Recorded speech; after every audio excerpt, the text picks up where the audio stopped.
Olá pessoal, no nosso último vídeo nós fizemos uma tela de cadastro e uma tela de listagem para mostrar os componentes Data Table do JSF, né? E na aula de hoje, nesse vídeo, nessa sequência de vídeos, que eu não sei quantos serão, eu geralmente gravo tudo, depois eu separo em blocos de 15 a 20 minutos, nós vamos mostrar como substituir aquela tabela por uma tabela do Prime Face, para dar mais um aspecto visual mais interessante e mais bonito do que a tabela básica que o JSF fornece para a gente. Antes, porém, eu queria mostrar para vocês algumas mudanças que eu fiz aqui no nosso curso, tá? Não sei se vocês lembram, mas a parte de cadastro do curso, a gente tinha aqui melhor dizendo, na parte de consulta, a gente tinha aqui um método init, onde a gente inicializava a lista de alunos que a gente apresentava na tabela. E essa lista de alunos era fixa, era inicializada aqui, né? Eu coloquei vários alunos, 6 ou 7, se não me engano. E a gente não armazenava-os em lugar nenhum. Simplesmente, se a gente queria adicionar mais um aluno, a gente ia e adicionava uma linha aqui. Inclusive, a operação de exclusão não estava funcionando, tá? Essa linha ficava hard-coded aqui dentro do método init. Vocês estão vendo que tem uma novidade aqui, que é um aluno DAO. É uma classe DAO que está sendo injetada aqui pelo Java Server Faces. Então, quando a gente precisa de um DAO, o Java Server Faces vai atrás de se encarregar de instanciar esse objeto para a gente. Tá? Não importa como ele faz isso, não é problema da gente, é problema dele. Contanto que a gente construa essa classe seguindo determinadas normas, o CDI, que na verdade é ele quem faz, não é o JSF, o CDI se encarrega de instanciar essa classe para a gente e entregar um objetozinho já pronto, redondinho, sem precisar a gente estar se preocupando em fazer as instanciações dos nossos objetos. Ok?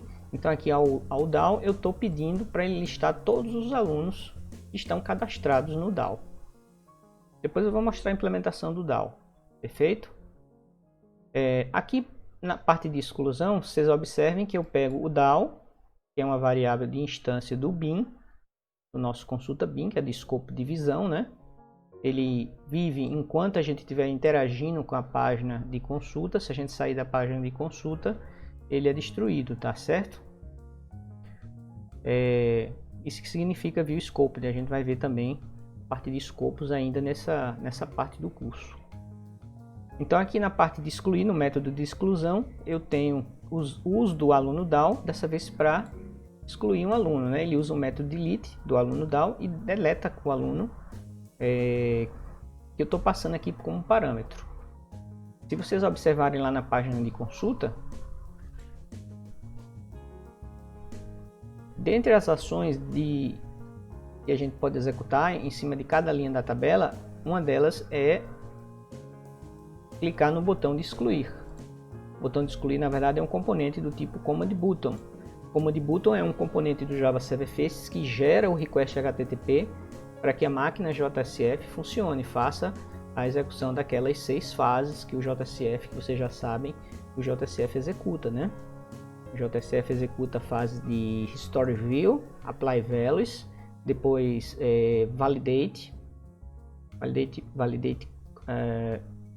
Validate alguma coisa, esqueci agora o nome. Ele valida os valores para cada um dos componentes para ver se estão corretos, né? Em seguida ele faz Update Model, que é quando ele atualiza no backbin uma propriedade como data de nascimento aqui que a gente está vendo, ó. Nessa fase de Update Model que ele faz isso. Se tiver tudo certo no Update Model, ele vai para a fase de Invoke Application, que é onde ele executa esse método aqui que foi chamado no request, tá? E a última fase, a sexta e última fase, é a fase de Render Response, que é quando ele recebe da fase Invoke Application o nome da próxima página JSF a ser renderizada. E aí ele renderiza essa página. Se for a própria página, né, essa árvore de componente já deve estar montada e atualizada, ele simplesmente vai transformar aquele XHTML em HTML puro, substituindo as expressões de linguagem por valores, por seus respectivos valores. Tá? Então são as 6 fases que o JSF executa quando você submete um request a ele. Então antes também não estava excluindo nada e agora está excluindo graças à ligação desse método excluir com essa method expression da página de consulta. Ó. Aqui eu tenho uma method expression, uma expressão de um método, e o método está parametrizado com aluno. Quem é esse aluno? Se vocês devem relembrar aí, aluno é uma variável que vai receber cada aluno da lista de alunos do meu cons aluno bin. Né? Esse alunos aqui nada mais é do que a lista de alunos que eu tenho aqui. Ó. Tem um getSet para essa variável de instância, tornando ela uma propriedade do cons aluno bin, que foi como eu chamei o objeto filho dessa classe consulta aluno bin, que vai ser usado nas expressões de linguagem. É esse o nome que a gente usa nas Expression Language das visões JSF.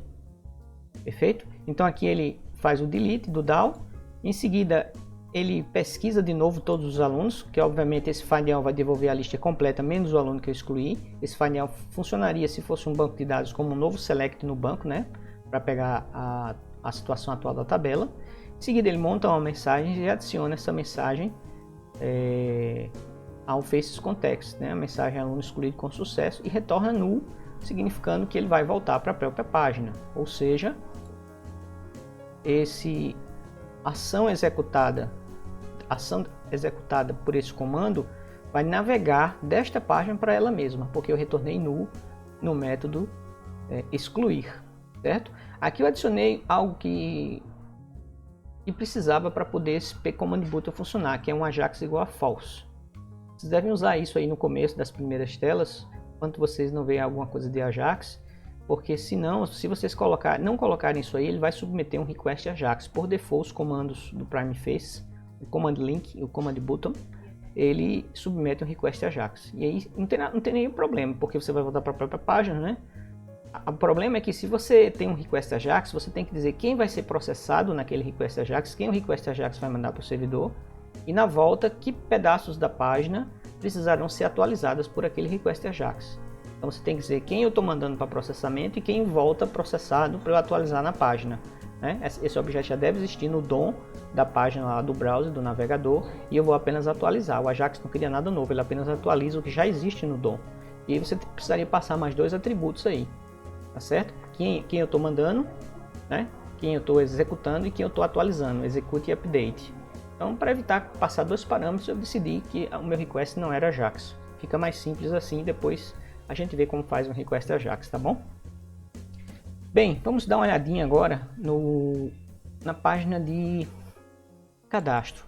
A página de cadastro, ela tem vários campos, né? A gente usou o layout de grid do PrimeFace. Usamos um painel também aqui para envolver toda a parte do formulário. E o command button, o que ele faz? Ele chama o método cadastrar. Vocês podem navegar aqui da visão até o método. Ó. Basta clicar Ctrl e passar o mouse por cima. Vou fazer novamente, tá? Ó, passo o mouse por cima, vocês não estão vendo aí, mas eu estou pressionando a tecla Ctrl. Ele transforma o nome do método no link e você clica e ele cai já direto lá no método. Aqui no meu cadastro aluno bin, outro bin que eu tenho, né? Eu tenho um bin para a página de cadastro, um bin para a página de consulta, cada página com seu bin. Poderia ser um bin só, Fred, para as duas páginas? Poderia, mas eu acho que você começa a ter classes de bins de tamanhos muito grandes e com muitas funcionalidades juntas, com muitas responsabilidades reunidas. Isso aí dificulta a manutenção do código, a leitura, a compreensão e também a manutenção do código, né?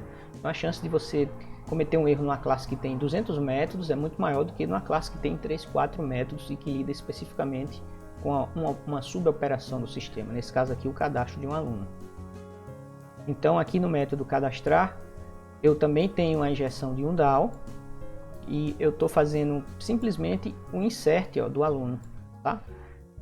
Se eu estou executando esse método, é porque o command button foi pressionado para acionar o método cadastrar, perfeito?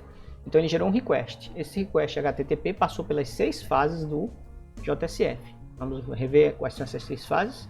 Store View, onde ele recupera a árvore de componentes. Apply Values, onde ele aplica os valores, atualiza a árvore de componentes com os valores que vieram do formulário. Execute Validation, onde ele vai verificar se os valores estão válidos, se não está faltando um required, se você digitou um número inteiro corretamente, se você digitou uma data corretamente, né? Então, Process Validation, na verdade, é o nome dessa fase.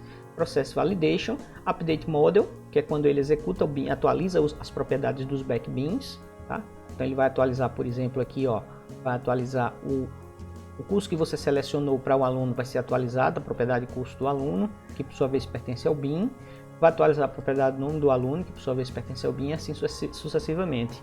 E aí, finalmente, depois de estar tudo pronto, tudo bonitinho, ele tem certeza que seus objetos estão bem formados, estão com propriedades com valores corretos, não deu falha em nada, aí sim que ele entra na fase de Invoke Application, que é a fase de executar esse método aqui, ó. Tá? Esse método só vai ser executado na sexta fase. Se alguma dessas 4 fases falharem antes da quinta fase, né, o que vai acontecer? Simplesmente ele volta indicando o erro, volta para a própria página indicando o erro. O JSF já faz isso automaticamente. Tá? Se ele passou da fase de Update Values, da fase de Update Model, Update Model significa dizer que teus backbins estão com as propriedades corretas. Então esse bin aqui de cadastro está com o aluno bem montado, bem formado. Tá? Passou por todas as validações, etc., conversões de dados, está tudo certinho. Ele já pode ser usado para a lógica de negócio. E a lógica de negócio vai ser executada aqui. O que é que ele faz? Imprime na console, cadastrei o aluno com sucesso, eu vou até tirar isso daqui. Em seguida, ele cria um novo objeto aluno. Peraí, tá uma coisa errada aqui, eu acho que eu apaguei coisa demais.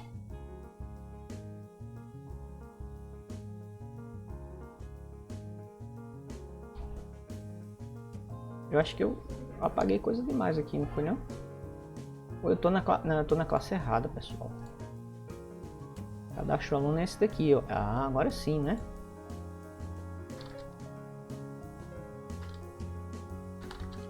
Então ele usa o DAO para inserir o aluno. Em seguida ele limpa o aluno, né, para que o formulário volte a ficar em branco novamente. Cria uma mensagem, dessa vez aluno cadastrado com sucesso. E retorna nu, ou seja, volta para a própria página. Então ele volta para a página de cadastro. Então não há, a gente disse que não há navegação nesse caso, tá?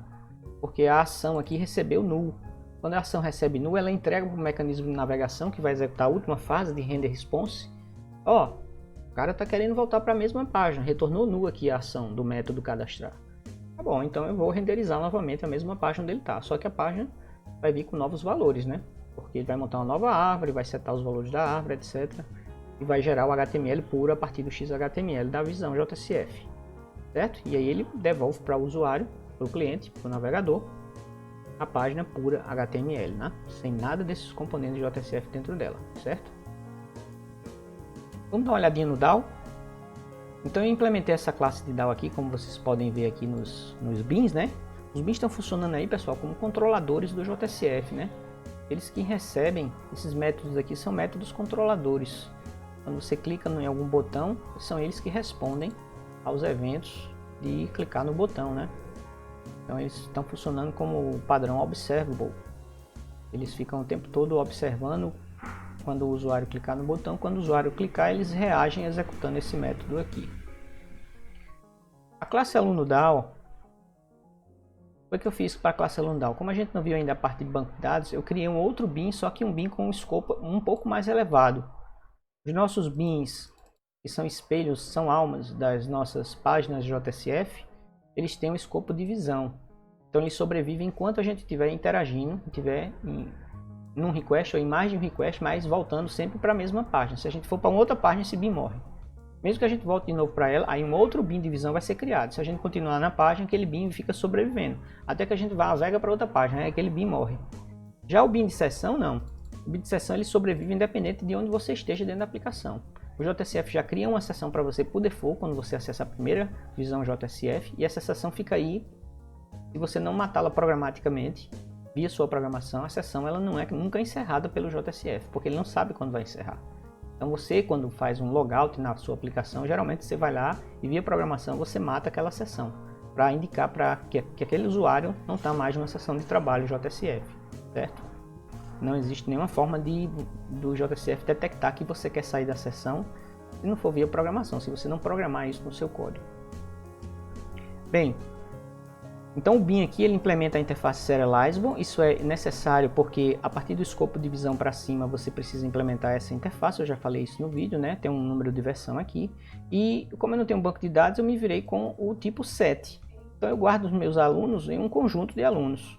Então a operação, ó, esse DAO aqui tem várias operações típicas de um DAO. Find by ID, eu passa o ID do objeto e aí ele pesquisa aqui dentro, ó, do conjunto. Quando ele encontrar um objeto aluno com o ID igual ao ID que eu passei aqui como parâmetro, ele retorna o objeto. Se ele rodar esse for todinho e não achar ninguém, ele retorna null. Então esse find by ID vai retornar ou o objeto com o ID igual ao que eu passei, ou nenhum, se não existir esse objeto no meu DAO. Find, ele procura um objeto, aí aqui em vez de procurar o equals por ID, eu procuro uso equals igual aluno, né, do set equals aluno parâmetro. Para que esse equals aqui funcione, é preciso que eu faça uma modificação na classe aluno. É preciso que na classe aluno eu adicione o método hashcode equals, que eu gerei aqui usando o próprio Eclipse, tá? E nesse caso, quando ele pediu para eu gerar, vou gerar novamente aqui para vocês verem rapidinho. Ó, Shift Alt S, ele gera esse menu. E aí você escolhe aqui, ó, Generate Hashcode and Equals. E aí eu só deixei o ID, que para mim é uma chave sintética, foi uma propriedade, uma variável de instância que eu adicionei a mais na minha classe, porque eu não queria usar nenhuma das outras propriedades como chave primária do objeto, né? Esse ID funciona aí, como se fosse no banco de dados, como a chave primária. É o que a gente chama de chave sintética. Ele existe aí simplesmente para dar a identidade do objeto, né? Para dizer, mesmo que dois alunos tenham o mesmo nome, mesma matrícula, data de nascimento e curso, se o ID for diferente, são objetos diferentes. São alunos diferentes, ok? Então eu gerei aqui o hashcode e o equals, e aqui em cima eu adicionei a variável de instância ID, né? Que é a chave sintética da entidade aluno. Se você colocasse aqui a anotação @entity da JPA, você era obrigado a colocar um @id aqui em cima dessa variável de instância ID, para identificá-la como sendo a chave primária, o identificador único daquele objeto, né? O que dá identidade àquele objeto. E esse ID aqui ele tem, obviamente, seu get e seu set também, estão gerados lá por baixo, tá certo? Então foram essas modificações na classe aluno. O acréscimo da variável de instância ID com get sets e a implementação via Eclipse do método hashcode, aqui o get set do ID, ó, e a implementação do hashcode e equals. Por que eu preciso da implementação do hashcode e do equals? Eu preciso porque na hora que eu estou aqui no DAO, né? Na hora que eu estou comparando o aluno A, que está dentro do conjunto atual, com o aluno que eu passei como parâmetro, ele usa aqueles dois métodos para poder, usa aquele método equals para poder comparar. Se eu não implemento o equals, ele usa o equals de objeto, que testa se as duas referências, aluno e A estão apontando para o mesmo objeto, que não é isso que eu quero. Eu quero que eles tenham o mesmo ID. Veja que a implementação do meu equals testa, na verdade, no final das contas, ele testa se eles têm IDs diferentes, ó. Se o ID, isso aqui tudo aqui é os paranauê que ele usa para verificar se o objeto é realmente um aluno, tal, não sei o que, se é nulo, se for nulo retorne false, né? Se diz for igual a esse objeto é porque os dois estão apontando para o mesmo objeto, então é óbvio que os IDs vão ser igual, retorne true. Então tem esses negócios aqui, esse excesso de zelo que o equals gera, mas no fundo o que ele está fazendo é comparando um objeto com seu ID, certo? Fazendo a comparação do objeto com o ID do objeto, que foi a única propriedade que eu escolhi para gerar o equals. O equals não precisa comparar o ID, nome, matrícula, etc. do aluno, não. Se os IDs derem iguais, para mim os alunos são iguais. Essa é a lógica. Então, eu tenho find by ID, que eu passo o ID, tenho find, que passa um objeto aluno. Ele vai tentar encontrar um aluno igual àquele, ou seja, que tem o mesmo ID dele. O método delete, que remove, exclui um aluno, então eu simplesmente uso o método remove do set, né?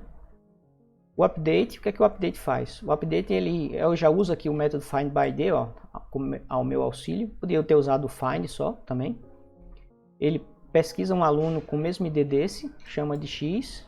Se x existir, remova x de lá e bota no lugar dele um novo aluno. Vai substituir x por esse cara daqui e retorne um novo aluno. Ok? Insert. O insert, no caso, ele encontra o maior ID possível dentre todos os alunos do conjunto, incrementa esse ID, seta como sendo o ID do aluno, então você não precisa estar setando a propriedade ID, somente as propriedades que são propriedades essenciais daquela entidade aluno, né? Que é a matrícula, o nome, o curso e a data de nascimento. O ID é uma chave sintética que só interessa internamente ao sistema. Então ele seta o ID, veja que não tem o ID lá no formulário, né? A gente não seta o ID, mas os alunos recebem o ID. Então ele procura o maior, encontra o maior, vamos supor que o maior seja 34, aí ele atribui 35 aqui para o novo aluno, adiciona o aluno ao conjunto e retorna o max ID. Retorna o ID para quem chamou esse método saber qual foi o ID que foi atribuído a esse aluno aqui, ó. Então esse aluno aqui ele tem que vir cheio, preenchido completamente, sem o ID. O ID tem que vir null, né? Ele é um integer, o ID, vamos voltar lá? O ID é um integer, ó. Você simplesmente deixa null, não preenche essa opção, essa variável de instância. E tem o find max ID, que é um método privado, né? O find max ID, aí eu usei aqui o string, que é uma funcionalidade nova do Java. Usei o operador max, né, com o comparator, para comparar o quê? Comparar os IDs dos alunos, certo? O comparator vai comparar os IDs dos alunos e vai encontrar o maior deles. Isso aí devolve, então, pode ou não devolver um aluno. Pode ser que ele não encontre, a lista pode ser que esteja vazia, por exemplo, certo? Esse aluno aqui esteja vazio, então não vai gerar string, esse max aqui vai falhar e a resposta toda aqui, esse optional aqui vai receber null. Então aqui eu pergunto, ó, isso aqui, a variável A não é do tipo aluno, é do tipo optional. Aí A is present, ou seja, tem um aluno dentro do optional, então o optional funciona como se fosse uma caixa, tá? A caixa pode ter um aluno ou pode não ter nada dentro dela. Então se A estiver presente, significa que o aluno está dentro da caixa optional. Então retorne a.getID. Na verdade aqui não é find max ID, eu estou retornando o ID, né? Um método private que auxilia esse método insert. Retorna o ID do aluno. Aqui eu incremento o ID, né? Passa a ser o ID do novo aluno. Ou então retorne 1, já que se esse for o primeiro aluno que eu estou inserindo no meu DAO, tá? Por fim, eu tenho o findAll, que retorna uma lista de alunos. Para retornar uma lista de alunos, o que é que eu faço? Eu crio uma ArrayList e passo o meu set de alunos como parâmetro. Ele converte aquele set, aquele conjunto, em uma lista de alunos, certo? Esse findByAll, se a gente clicar com o botão direito aqui nele, ó, e pedir referências no projeto, a gente vai ver todo mundo que chama ele.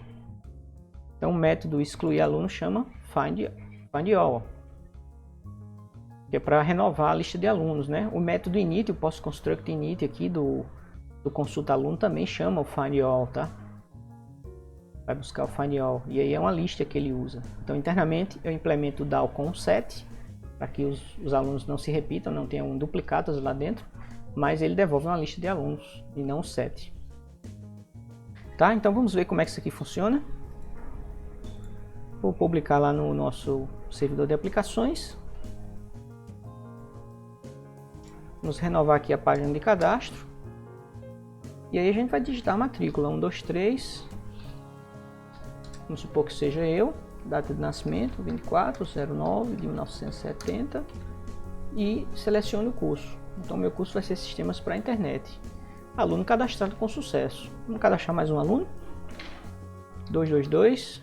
Vai ser o Sir Isaac Newton. Eu tenho aluno fraco nessa turma.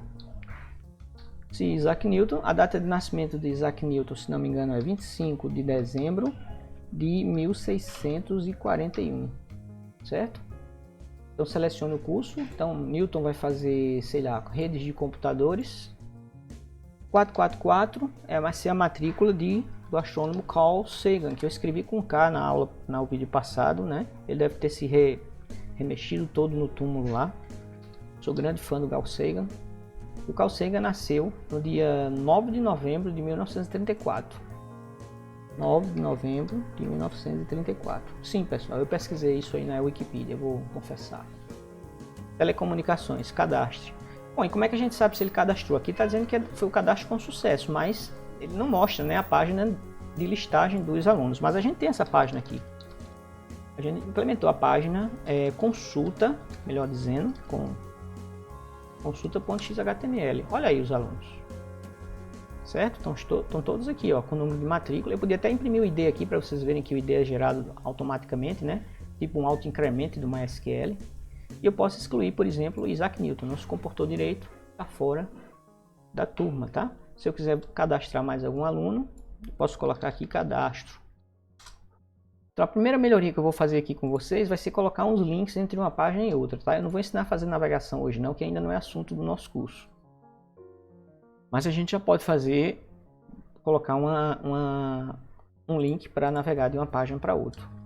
Então aqui antes do painel eu vou colocar um parágrafo que tenha um A com href que chame a página Aqui a gente tem, ó, na base da aplicação web, a pasta alunos, barra, eu tô aqui em página, em cadastro, então eu vou para a página de consulta.xhtml, tá? Se eu quiser fazer só alunos.consulta também vai, tá? Vou mostrar para vocês. Aliás, eu tenho que botar o nome aqui, né? Consulta. Ok? Vou fazer a mesma coisa na outra página. Na página de consulta. Aqui antes do formulário. Vou colocar aqui um parágrafo também. Para a gente ir para a página de novo aluno. E aí eu chamo aqui cadastra. Consulta não, né? Cadastra. Então vamos dar um... Como eu não mexi nada em código, incrementar o publish é o suficiente, tá? Então eu tenho aqui, ó, consulta, né? Ficou dentro do form, né? Vamos mudar isso aí. Aqui ficou dentro do painel, vou tirar e vou colocar aqui fora do painel, tá? Vou colocar inclusive antes das mensagens. Vamos ver se a gente faz a mesma coisa para padronizar isso aqui antes das mensagens. Vai ser o padrão das nossas páginas. Sempre bom ter uma identidade entre as páginas para que o usuário fique acostumado com a interface, né? Então pronto, estou aqui na página de cadastro. Se eu quiser ir para a página de consulta, ele não vai, porque ele duplicou aqui, ó, alunos. Ele já estava dentro da página de alunos, né? Então eu não preciso desse path aqui, eu só preciso de consulta aqui. Em consulta eu só preciso de cadastra. Cadastro é cadastro. Pronto, vamos ver agora se vai dar certo. Consulta. Eu acho que eu tenho que colocar algum ativador aí, no caso o JSF ou .xhtml. Vamos ver se vai funcionar assim agora. Ou então eu tenho que precisar botar uma barra.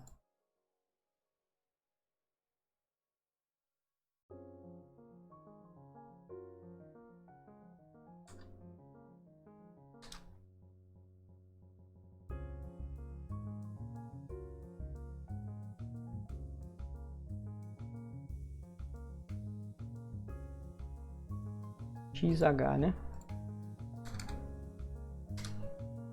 Novo aluno funcionou. Então o problema está na página de cadastro, né? Que não está indo para consulta. Pronto. Consulta.xhtml.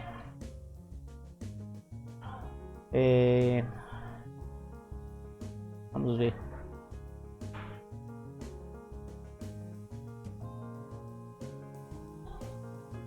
Consulta. Dá um reload aqui na página. Agora sim. Então, novo aluno, vem para cá, consulta, volta para lá, certo? Então a gente pode navegar entre as páginas. Por enquanto tá meio feio, mas é o que a gente tem. Depois eu vou mostrar para vocês como fazer navegação. Agora a gente precisa melhorar essa tabela. Essa tabela tá horrível, né? Vamos colocar aqui um pouco de Prime Face na tabelinha. Então vamos para a página de consulta. Vamos ampliar isso aqui. E aqui a gente vai usar um P no lugar do H, um P Data Table. Já está reclamando que não está fechando com P Data Table, né? Vamos mudar logo isso aqui para não ficar chateando. E uma das primeiras coisas que a gente já tem de vantagem aqui é que o P Column tem um chamado Header Text. E a gente pode colocar já o título da coluna aqui, ó, sem precisar desse facet aqui, ó. Então você já economiza digitação e mais um elemento, né? Sem precisar estar usando esse facet name igual a header aí, ó. Simplesmente um header text, nome vem para cá. Olha aí, já fica mais limpa a tela, né? Header class não, header text. Ele pegou aqui. Header text.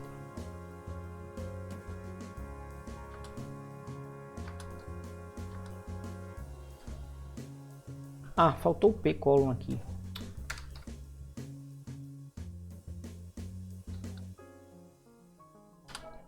Header text vai ser curso. Soma é faceta.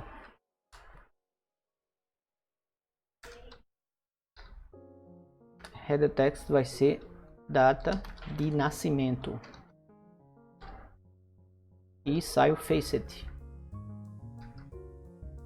E aqui vira P. Aqui vira P. Aqui vira P. Facet cai fora. E o header text aqui fica ações. Ok? Vamos ver como é que ficou agora o layout. Então veja só a diferença da tabelinha, né? Muito mais bonita desse jeito. A gente pode melhorar agora aqui essa parte de alinhamento, né? A data de nascimento já está formatada, mas está à esquerda. Aqui a matrícula geralmente podia ser centralizada, né? A gente pode vir aqui na matrícula, ó, header, style igual a text align center. Ele centralizou, ó. Só que para não ficar esse style feio aqui, eu vou tirar isso daqui e vou fazer o que? Vou colocar lá no nosso arquivo de estilos, né? A gente tem um arquivo de estilos aqui, ó. Eu vou chamar isso aí de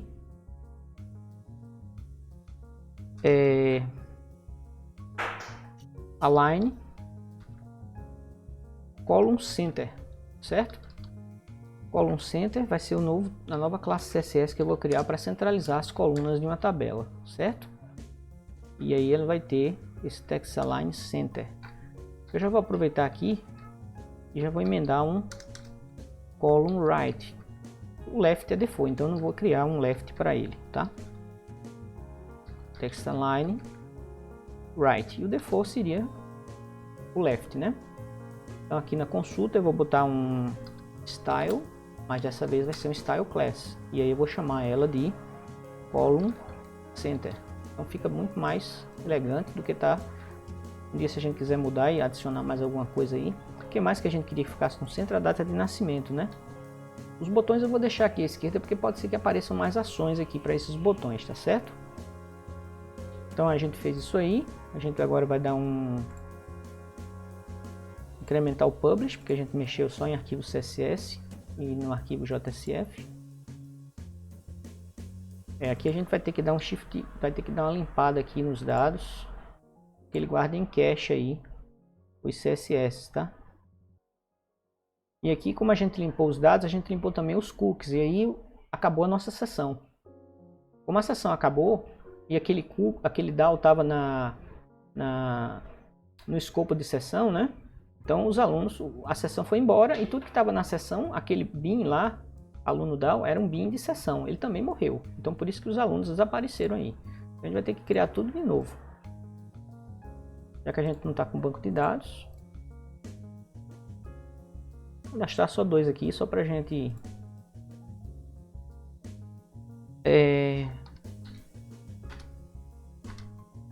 Vamos cadastrar outra pessoa aí que eu também admiro bastante. Eu não sei o dia do nascimento dele. Vamos botar 9 de junho. Vocês pesquisem aí na Wikipedia, tá? 9 de junho, eu vou chutar aqui 1832. Sei lá. Bom, que cursos Van Gogh faria? Provavelmente nenhum desses aí, né? Vamos botar ele em telecomunicações, então. Vamos consultar. Então a gente tem aqui os 2 alunos. Veja que a matrícula não foi alinhada no centro, nem muito menos a data de nascimento, né? Aliás, era no centro, né? A gente só fez perder os nossos alunos, né? Danadinho. Então vamos fazer o seguinte, já que não vai por bem, vai por mal. Full Publish. Talvez o Full Publish acabe com a nossa sessão também. Ele vai gerar uma nova aplicação lá.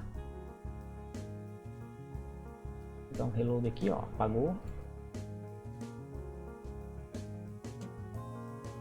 Vou colocar só um para ver se ele tá. Não está funcionando aqui, por que não? Ah, talvez seja porque... Não, eu estou importando aqui, ó. Estou importando na biblioteca. estilo.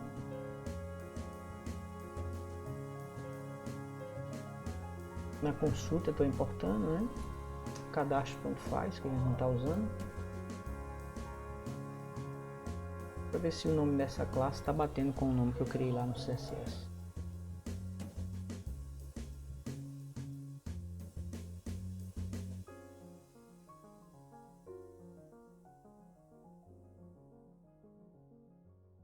Eu vou compilar de novo aqui no Maven, Alt F5. E vou fazer um full publish aqui.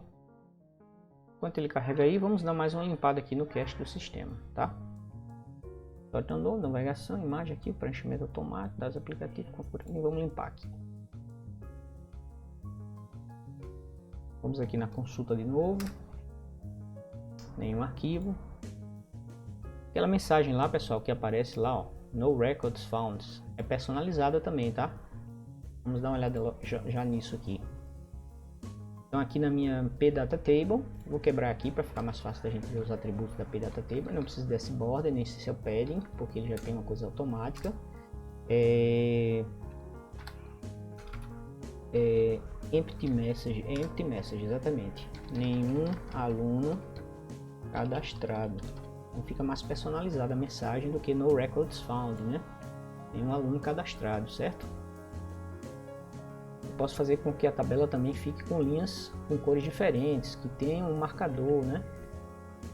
Vamos ver aqui se eu me lembro quais são os atributos aqui. Sensitive Cell Client.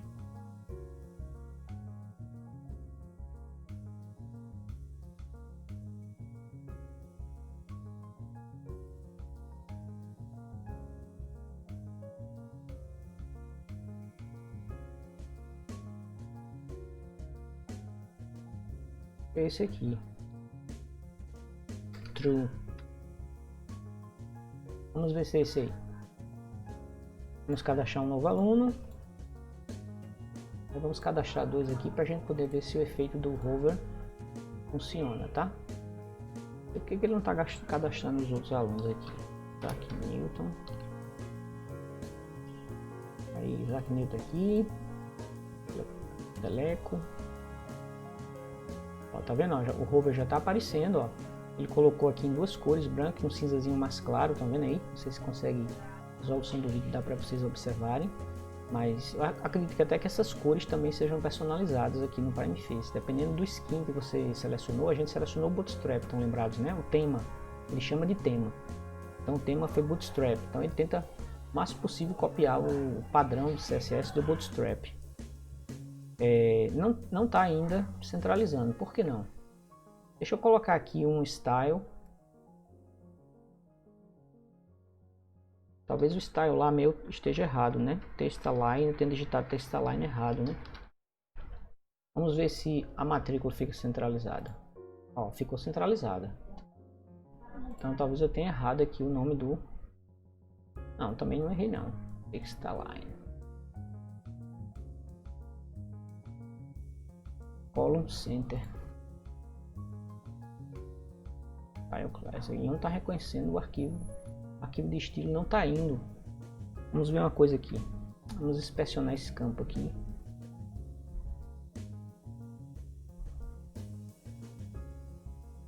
Olha, ele aplicou. Não, ele aplicou só na matrícula, né? Na data, ele aplicou a classe Column Center. E a classe Column Center, ela não foi importada aqui, ó.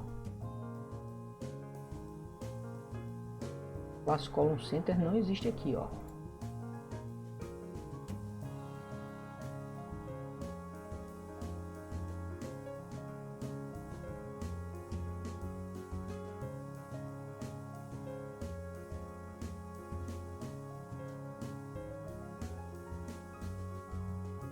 Está trazendo uma versão antiga, ó, do arquivo CSS, tá vendo?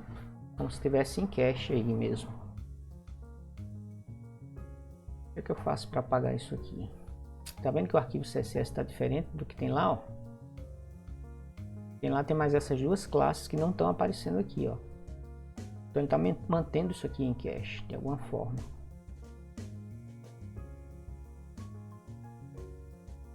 Vamos lá, vamos apagar isso aqui. Última hora.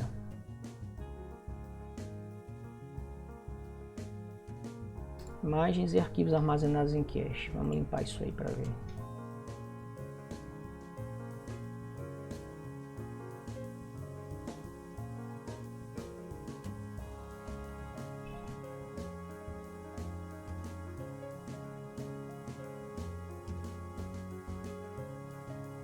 Agora sim, ó.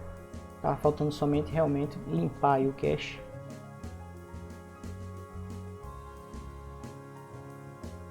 Para que funcionasse, né? Então vamos voltar lá na página de consulta.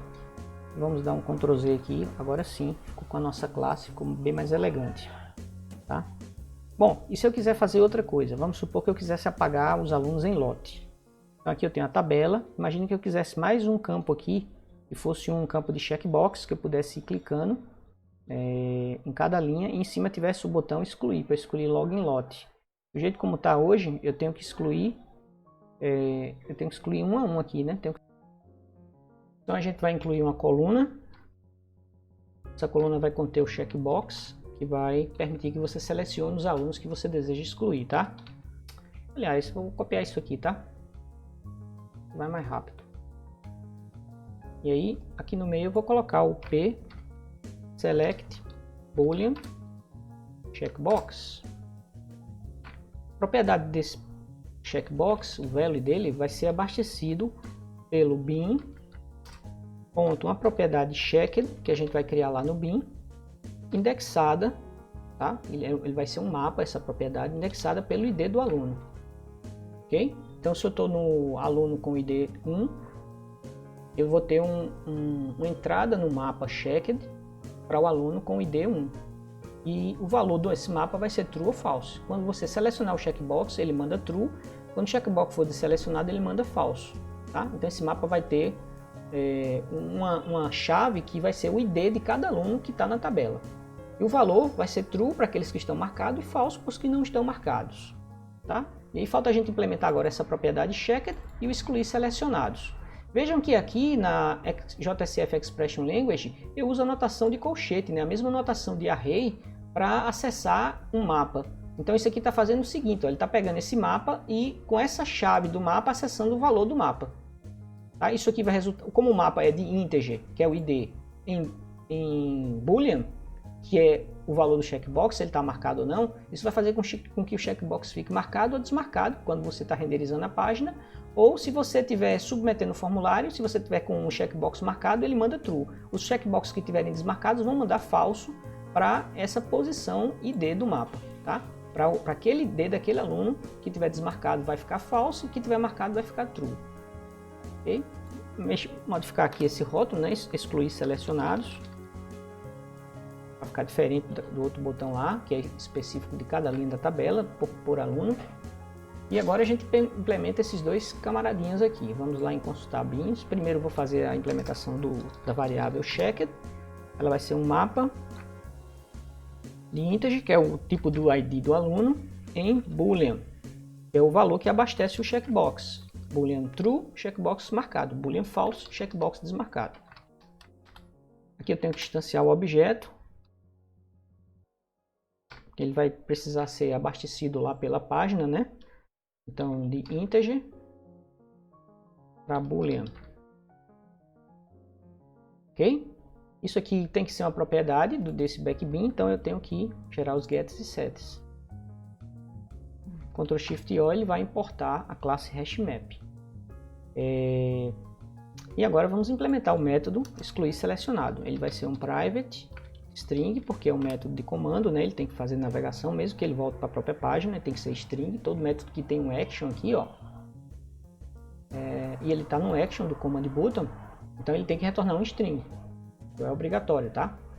O action espera receber um string, que é justamente o nome da próxima página, ou null, se você quiser continuar na mesma página. Então aqui, como eu vou continuar na mesma página, eu vou retornar null. Então, excluir selecionados.